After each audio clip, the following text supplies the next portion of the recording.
My name is Megan. I'm 45 years old, an illustrator living in the suburbs of Portland. My little house has a rose garden out front where I often sit for hours sketching children's books while sipping herbal tea.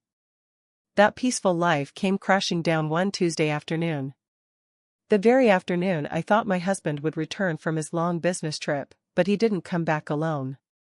The moment I opened the door, Logan, my husband of 17 years, walked in with a blank expression and placed a thick envelope on the table. Before I could ask a single question, he said in a cold tone, "These are the divorce papers. I want you to sign them. Oh, and starting next month, make sure you send me $9,000 every month. You don't do anything anyway." I stood frozen, staring at him like he was a complete stranger. But it wasn't the divorce papers that stunned me. It was the woman standing behind him. Ava. Ava, my best friend from high school, my maid of honor, the person I had trusted with every joy and sorrow in my life. Now she stood there, clinging to Logan's arm with a smug smile, as if everything I once had now belonged to her. I took a deep breath. 100 questions swirled in my head, but only one sentence left my lips. A divorce? Fine. They both seemed taken back by my calm reaction. Logan raised his eyebrows as if he couldn't believe I'd respond so simply. But I knew that silence was just a shield, a fragile one, because at that very moment, something had begun to stir inside me. A plan.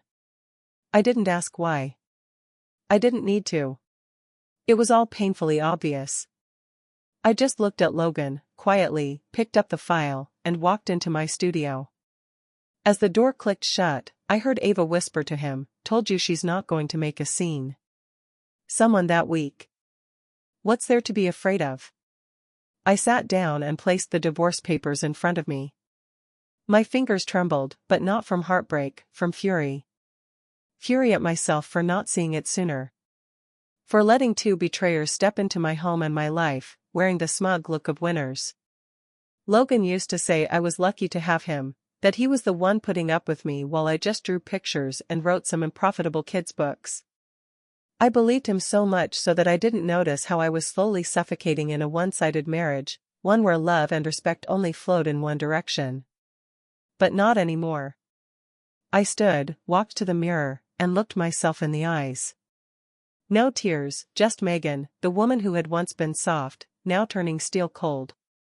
That night, I emailed my attorney, the same one who handled my illustration copyrights, and asked him to review every asset under my name. I also reopened a secondary bank account where I'd quietly deposited royalties from my published work. The amount in it would leave Logan speechless if he ever found out. I'd been underestimated, and that was now my greatest weapon because they never saw this coming. I met Ava when I was 17, back in high school in Seattle. Her wavy blonde hair always looked like she had just walked out of the wind, and her sweet smile had a way of disarming people. We shared a desk in U.S. history class. I still remember the first time she whispered to me, "You know, the boys here are boring. I prefer ones who are already taken." I laughed, thinking it was a joke. But year after year, Ava would accidentally grow close to her friends' boyfriends, and it always ended with her saying, "I didn't do anything. They were the ones who made the move." Still, I stayed close to her. Partly because Ava had a way of making you feel special. The other part, maybe because I thought I was different. I believe she'd never do that to me. Especially since she was the first to know I liked Logan, the guy in my advanced art class, who later became my husband. When Logan confessed his feelings, I was shocked. For most of senior year, I thought he liked Ava. They had worked on an illustration project together, and I'd seen them laughing in the library more than once. But Logan chose me. And Ava surprisingly smiled and said, "I'm happy for you, really." And I believed her. We went to college in different cities, but stayed in touch. On weekends, the three of us, me, Logan, and Ava, would meet at a little coffee shop downtown. We called it our safe corner, where there were no assignments, no exams, no pressure, just warm lattes, soft jazz, and laughter. When I was 28, Ava told me she was engaged to a man named Graham, an architect at a big design firm in Chicago. The first time I met him, I thought, finally, Ava's in love for real. Graham was calm and thoughtful, the opposite of the flashy guy she used to date. He listened when she talked, never interrupted, always refilled her glass like it was second nature. I saw real affection in his eyes, and for once, I truly hoped her relationship would last. They married a year later in a lavender greenhouse she had always dreamed of. Logan and I were both there. I even designed their wedding invitations. Ava hugged me tight and said, if I could trust anyone for life, it'd be you and Graham. But what Ava never realized was that trust doesn't mix well with betrayal. 3 years into her marriage, Ava began calling me more often. At first, it was about work. Then complaints about Graham, that he was too quiet, that he had lost his spark, that he didn't understand her anymore. I told her to talk to him, to listen, to try. But now I wonder, did Ava ever really want to fix it? Because soon after, Logan began acting strangely, leaving the house without explanations, chuckling at texts, and hiding his screen when I walked in. And one morning, I saw him texting just as the message flashed on his phone. I miss you, too. I suspected something then, but I didn't have the courage to ask. I was afraid the answer would be exactly what I feared until that day when Logan brought Ava into our house, dropped the divorce papers on the table, and stared at me with shameless eyes. And I finally saw it. It had all started long ago. I'd just been the only one too blind to see. 6 years ago, I was there when Ava walked into the hospital glowing, cradling her 3-month bump. She told me before she even told Graham, her voice trembling with excitement, "Megan, I'm pregnant. Finally, I have something that makes everything mine." I didn't fully understand what she meant at the time. Back then, it was Logan who offered to take her to checkups, claiming Graham was always away for work. I remember being surprised, but I smiled and agreed. After all, we were old friends. Everything would be fine if it had just stayed helpful. But day by day, Logan grew obsessively attentive to Ava. He bought her vitamins, took her to ultrasounds, even kept track of her diet.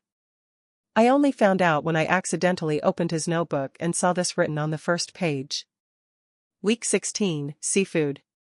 I asked, "What are you doing?" He shrugged and replied without blinking. "Just helping a friend. Can't you see how absent Graham is? Ava needs someone around." I stayed silent, but inside something shifted undeniably. Logan's help gradually turned into nights away with excuses like Ava's having cramps. He even took time off work just to attend her prenatal classes. I reminded him that Graham should be the one going with her, that it would be better for their marriage. But Logan snapped, something he rarely did. "You're so selfish, Megan." He barked. "Ava has no one. All you do is sit in your studio drawing. You have no idea what it's like to be alone during pregnancy." I bit my lip and said nothing. Not because he was right, but because if I said another word, I would break. When Ava gave birth, it was Logan waiting outside the delivery room. Not Graham. I found out from a nurse who looked at me curiously and asked, "You're Mr. Logan's wife?" "Oh, he's been so attentive to Miss Ava." I nodded, then quickly turned away to hide the wave of shock rising in my chest. After the baby, a little girl named Elise, was born, things only got worse. Logan was barely home anymore. He spent so much time at Ava's that neighbors started mistaking him for Elle's biological father. At first, I tried to stay composed. But the third time Elise called Logan daddy in front of me at a small gathering Ava hosted, it felt like someone had slapped me in the face. I quietly poured myself a glass of orange juice, avoiding eye contact, and stepped out onto the balcony. But Logan followed. "Are you imagining things again?" he asked, voice half accusing, half sarcastic. I turned to him for the first time in months. I looked him in the eye. "What are you doing, Logan? You treat Elise like your own. You're always at Ava's like she's the only one who matters. What about me? What am I to you?" He laughed lightly like I had said something absurd. Megan, you just don't get it. Ava needs me. Graham's not sensitive enough to care for her. I'm just doing what's right. And I don't need you. I asked, my voice from holding back. He paused, then turned away. You're too independent, Megan. You don't need anyone. That line pierced me like an icy needle. Yes, I'm independent. I know how to take care of myself, to build my own world, but that doesn't mean I want to be forgotten or quietly replaced by the person who used to be my best friend. From that day, there was a rift between Logan and me that nothing could fill. He still moved between our home and Ava's. Still used helping Ava as an excuse, but we both knew what was between them wasn't friendship anymore. That afternoon, as I was painting in the little studio behind my house, the doorbell rang, steady and firm, like the person outside knew exactly why they were there. I opened the door and met Graham's deep, tired eyes. He looked more worn than the last time I'd seen him. Dark circles under his eyes despite his neat appearance. In his hands was a thick file bound in a brown leather folder. No small talk. Graham got straight to the point. I think it's time we talk. I invited him in and made a hot cup of coffee. Once we were seated, he placed the file on the table and slid it toward me. I hired a private investigator 3 months ago, he said slowly. At first, I just thought Ava was hiding something from me. I didn't expect it to be Logan. I didn't open the folder right away. My heart pounded my chest heavy like a stone was pressing down on it. But I kept my expression neutral, trying to stay composed. Graham continued, they've been meeting at a hotel less than 5 miles from here, 3 times a week. There's video footage, receipts, even security camera images of them leaving together early in the morning. I went numb. No more denial, no more hoping I was wrong. No more excuses to shield me from the truth. Why did you choose to tell me? I asked after a long silence. Graham looked at me, his voice low. Because I know you're not like Ava. You have self-respect. And I don't want Elise to grow up in a world full of lies. He exhaled deeply, weariness in his eyes. I've thought about divorce, but Elise, she's still so young. I don't want to hurt her. I nodded. I understood. Just like I'd stayed quiet while Logan disappeared night after night, afraid that breaking everything would be too much for Elise. The child I didn't give birth to but loved like my own. I'm not planning to forgive, I said, voice steely. But I'm not going to blow this up either. Not now. Graham nodded. Then we wait. Wait until Elise is old enough to understand. Wait until our words won't wound her innocent heart. But in the meantime, we wouldn't stay idle. I started gathering evidence. Every email, text, Logan's schedule, even his suspicious credit card charges. Graham did the same on Ava's end. We shared everything quietly like allies in a silent war. Ava and Logan had no idea. They kept playing the role of good people in front of others, still hugging Elise and smiling like life was a soft rom-com without consequences. But I knew the day would come. And when it did, I'd be the one holding the cards. I was no longer the naive woman who believed in a 15-year friendship.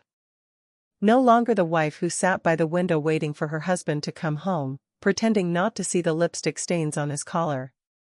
I was Megan, the woman reclaiming everything she lost, one step at a time. Graham and I met every weekend under the pretense of co-parenting Elise or art lessons for the kid. No one questioned us. To outsiders, we were 2 mature adults raising a child. But only we knew. Every smile, every nod was part of a long game.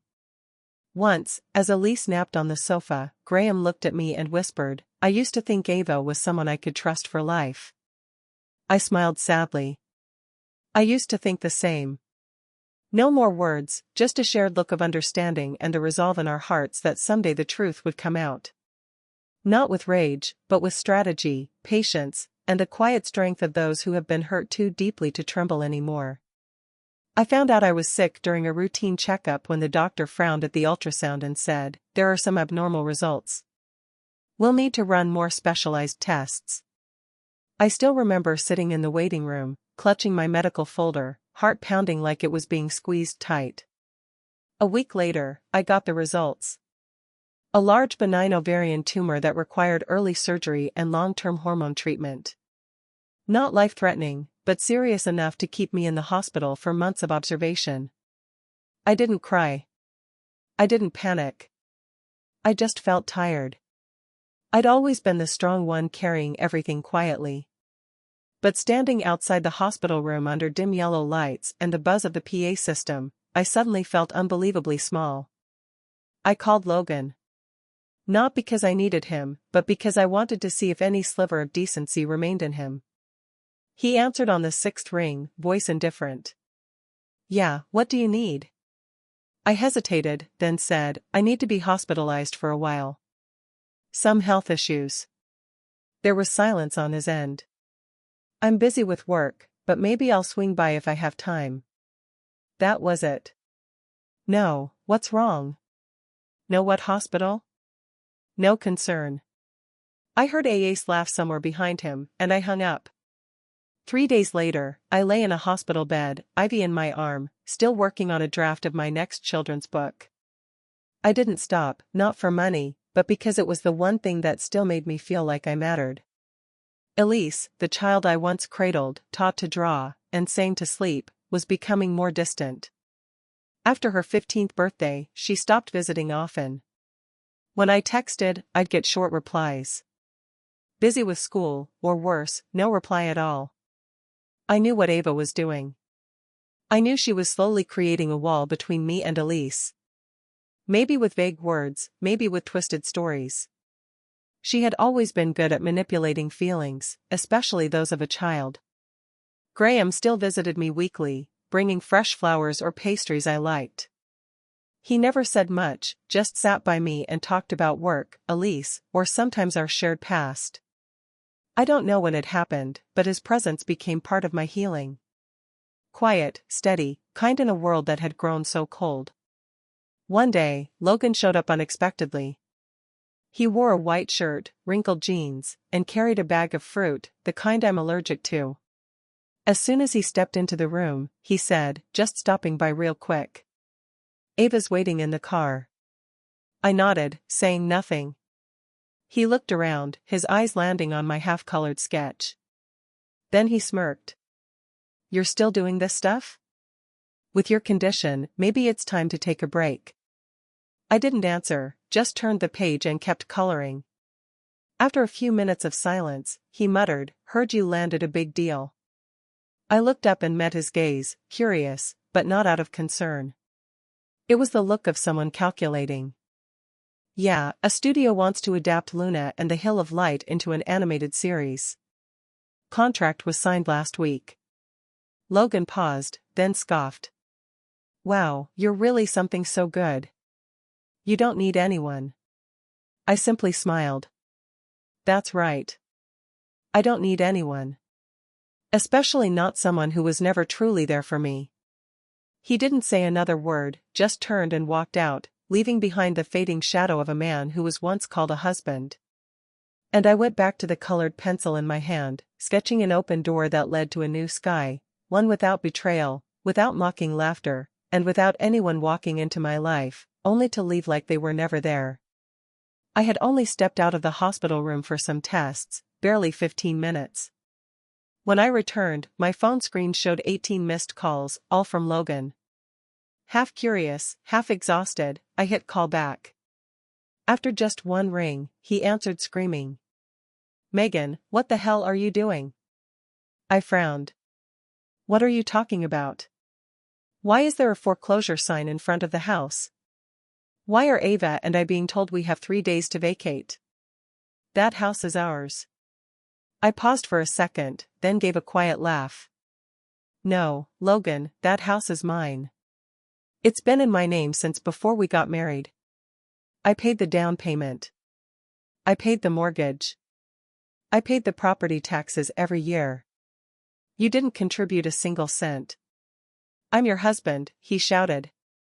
The least you could have done was talk to me first. I calmly sat back on the hospital bed, gently shifting the 4-line out of the way. We're already separated. The divorce is in process. And you know what? From the moment you walked Ava into my home like it was nothing, I stopped considering you a voice that mattered in my life. I heard something crash in the background. Then Ava's sharp voice. She can't do this. We're a family. I put him on speaker. A family? A family built without honesty is just a fantasy. Ava, I'm just bringing the two of you back to reality. Fine, Logan said, voice lowering, trying to stay composed. But you still owe me at least $9,000 zero. You promised to support me. I scoffed. I never promised that. And if you still have a copy of our prenup, maybe take another look at Clause 12. Any property acquired before the marriage is not subject to division or post-divorce support. He went silent for a moment. Then his tone shifted, pleading, Megan, we were a real family once. I messed up. But now that you're so successful, do you really have to be this cruel? I tilted my head back, staring up at the stark white hospital ceiling. Not because I was emotional, because I'd heard that kind of sugar-coated blame avoidance far too many times before. Logan, I'm not being cruel. I'm just done being vulnerable, and I have nothing more to say. My attorney will contact you from now on. Then I ended the call. The next day, Ava sent me a long message filled with a mix of guilt, regret, and passive-aggressive blame, ending with, you were my best friend. I never thought you'd take things this far. I didn't reply, but one question echoed in my head. Who really pushed things this far in the first place? My lawyer, Helen Rohr, a sharp-tongued woman in her 60s, swiftly sent a formal notice to Logan and Ava. She attached every financial record, bank statements, tax documents, and the title deed showing my sole ownership of the property. I didn't want anything more from them. I just wanted them to understand. I was no longer the woman who stood in the kitchen pouring tea for Ava or asking Logan about his meeting schedule. I was now the one who decided who could enter my space and who no longer could. A few days later, Graham visited me in the hospital with a bag of walnut scones, my favorite. He sat beside me, showing me pictures of Elise at her school science project. Then, setting his phone down, he tilted his head and asked gently, "Are you okay?" I nodded with a soft smile. I just closed a door. But I don't feel empty. I feel relieved. Graham looked at me for a long moment. Then he nodded, resting his hand lightly over mine. I think it's time you build a new door, but this time one just for you. One March afternoon, after nearly 2 months of intensive treatment, my doctor cleared me to go home for a few days before starting the next phase of therapy. Graham picked me up from the hospital and brought me back to the small apartment I'd rented before treatment, a quiet space with windows facing a backyard orange grove. Less than 3 days later, I received a surprise call from Mrs. Marjorie, Logan's mother. Her voice trembled. Megan, could you come to the house? Things are spiraling out of control. I hesitated for a few seconds. I'd cut ties with Logan and Ava, but Marjorie and her husband Henry had always been kind to me. They were among the few who never turned their backs when I was at my lowest. I nodded and texted Graham. I need to step out. Something's happening at Logan's house. When I arrived, the once peaceful home was in chaos. Logan and Eva stood in the middle of the living room, locked in a heated argument. Elise sat quietly in the corner, phone in hand, eyes red and swollen. Marjorie saw me and walked over, gripping my hand. Thank you for coming, she wanted to see you, but there's more going on. I stepped into the room with a mix of emotions, and before I could say a word, Elise stood up and looked me in the eye. She looked more mature than the last time I saw her. Her gaze deep and resolute, far from a typical 15-year-old. Megan, she said, her first time calling me that in months. I blinked. Elise. She took a deep breath, then turned to Ava. I want to clear the air today. I've stayed quiet long enough. Eva frowned and moved toward her. Elise, what are you doing? Family matters shouldn't involve outsiders. You are not my family. Elise cut in, her voice so firm it silenced the whole room. Eva went pale. Logan stared at Elise as if he couldn't believe what he was hearing. Elise continued, her words slow and deliberate, like she'd rehearsed them for a long time. The person I see as my mom is the one who stayed up all night when I had a fever. The one who held my hand as I learned to draw. The one who taught me right from wrong and how to love without conditions. She turned to me, tears rolling down her cheeks, but her voice steady. That person is Mom. Mom Megan. No one else. I didn't know when my own tears had started to fall. The emotion wasn't triumph. It was a heart that had been torn apart by doubt, finally finding healing in a simple truth. Ava, pale and trembling, whispered, Elise, I gave birth to you. But you didn't raise me, Elise replied, her voice now breaking. And you never treated me like a child. You treated me like something to prove a point. Henry stood up, gently patted Elise's shoulder, and looked at Logan. Do you even realize what you've lost? Not Megan. Trust. Your daughter just taught you a lesson you'll never learn yourself. The room went so quiet you could hear the ticking of the wall clock. I took a deep breath and spoke softly. Elise, I've known you were Logan's biological daughter for many years. Everyone turned to me, stunned. I overheard a conversation between Ava and her OB back then. I confirmed it, but I chose to stay silent, not because I was weak, but because I knew Elise didn't need a truth. She needed a safe place to grow up. I looked straight at Logan, no longer angry, just disappointed. You've taken a lot from me, but you can't take the love I have for her. Elise walked over and wrapped her arms around me. I'm sorry for trusting the wrong people for a while, but I won't let you leave me again. And in that moment, I knew no matter what life had taken from me, I still had something priceless. A child who chose to love me, not because of blood, but because of trust. And that meant more than any title ever could. The gathering at Logan's parents' house seemed to be over after Elise's declaration. But just as I was about to leave with her, a voice from the doorway froze the entire room. Sorry I'm late. I figured I should show up to complete the cast. Everyone turned. Graham stepped in calm, composed, but with eyes sharp as steel. He looked directly at Ava, the woman who had once been his wife, and spoke slowly. Ava, you never officially signed the divorce papers. Looks like you forgot about that. Ava stiffened. What? The paperwork you sent 8 months ago was just a draft. No lawyer's signature, no notarization, and never submitted to the court. He paused, a slight smirk on his face. So legally, you're still my wife. Logan burst out laughing, a harsh mocking sound. Oh, come on, Graham. A man your age still clinging to his ex, wake up. I'm the one she chose. Ram didn't flinch. He pulled out his phone, typed a few lines, and held the screen up for everyone to see. I'm not clinging to anyone, but I do think it's important to clarify where everyone stands, especially since this woman, he glanced at Ava, has been selling off our wedding gifts to scrape together funds for investments with her new boyfriend. Ava's face turned pale. Logan looked around nervously. All right, that's enough. This little drama isn't fooling anyone. You two think some righteous monologue is going to take me down? I know Megan's not rich. She's just a lucky illustrator. No way she has the power to flip the script. I smiled, a soft but steady smile. Actually, Logan, luck is only about 5% of my success. The rest comes from hard work and the silence of the years you never noticed. I pulled my tablet from my bag, opened my banking app, and turned the screen toward the room. A series of regular deposits from 3 of the country's top publishing houses filled the screen. Current balance $376,000. And that was just my primary account. My voice was calm and even.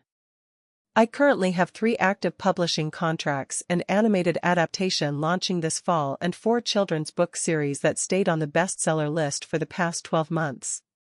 Last year's income close to $500,000. Logan was stunned.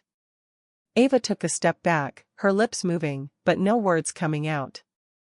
I continued, while the two of you were busy betraying me and laughing behind my back, I was building an entire world of my own. A world that doesn't run on pity and certainly doesn't need people like you in it. The room went so silent you could hear the ticking of the wall clock. Then Ava finally spoke, her voice strangely soft. Megan, I know there were a lot of misunderstandings before, but if you want, maybe we could start over. I looked her straight in the eye. No anger, no contempt, just the look of someone who had let go. Ava, the only thing I ever wanted from you was honesty. And you couldn't give me that. A friendship that's been sold out can't just be put back on like an old sweater. There's nothing left for us to restart. Logan still stood there, eyes wide, like he couldn't comprehend what had just happened. He opened his mouth to speak, but I turned away, taking Elise's hand. I don't need apologies. I just need everyone to understand. From now on, I'll live a life with no room for liars.